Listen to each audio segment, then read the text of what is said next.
A gente fala tantas vezes sobre consciência com aquilo que é postado em rede social, a influência em cima de outras pessoas, porque isso causa mal, causa dor, causa gatilho de lembranças ruins.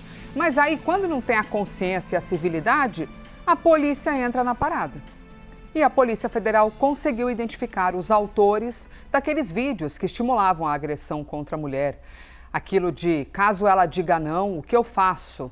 Eu esfaqueio, eu dou um soco, eu dou um tapa, um chute.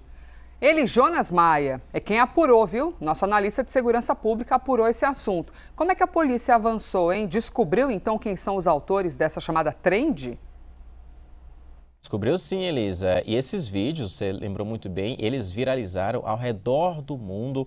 Vídeos, imagens absurdas de caso ela diga não, entre aspas, uma cantada numa festa, uma investida, uma paquera ou um pedido de casamento, inclusive, também as imagens mostraram isso, de homens, após uma negativa, espancando, esfaqueando, dando umas salto mortal em cima de uma mulher ali em questões agressivas. Tudo isso passou a ser investigado pela Polícia Federal aqui em Brasília e após 4 meses de investigação já há um levantamento, uma lista de onde partiram os vídeos iniciais, que era essa a dúvida, já que os vídeos saíram para o mundo inteiro, de onde partiram os primeiros. E essa foi uma grande dificuldade, inclusive, como que a PF descobriu, até mesmo com a ajuda da plataforma TikTok, que foi onde viralizou essa trend aí, caso ela diga não.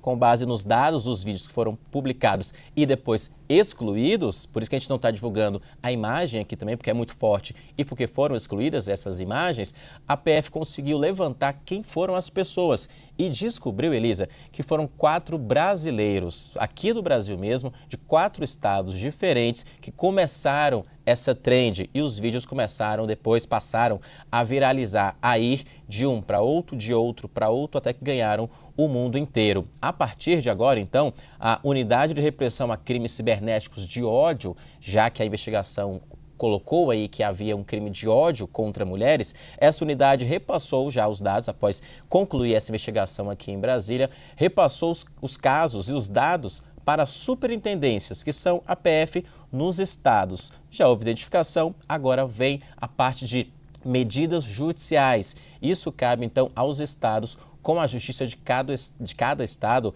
ir atrás da pessoa que já foi identificada. São jovens, na maior parte do levantamento da Polícia Federal, até 26 anos, e os vídeos, os perfis, inclusive, foram criados entre 2024 e 2025 e a maioria do conteúdo que viralizou foi postada no ano passado, mas ganhou repercussão mundial em março deste ano, quando a gente estava, inclusive, celebrando o Mês Internacional da Mulher.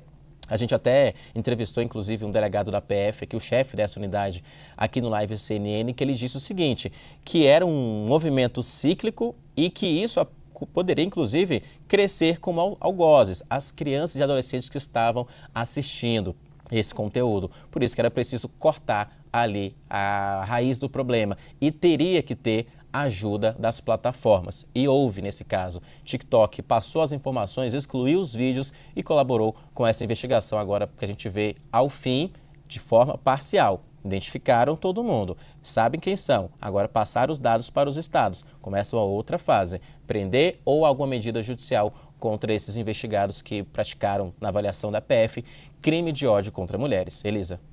Ideal é que nunca tivesse existido, né? Mas ao existir esse crime, nos dá até uma satisfação poder contar para vocês que a polícia identificou quem fez. A polícia identificou. E que isso gere, já que pela civilidade, pela consciência, tem gente que está nem aí para o outro, a dor do outro dane-se, quem sabe neste quesito de que a polícia age e vai atrás, você repense antes de fazer essas trends absurdas.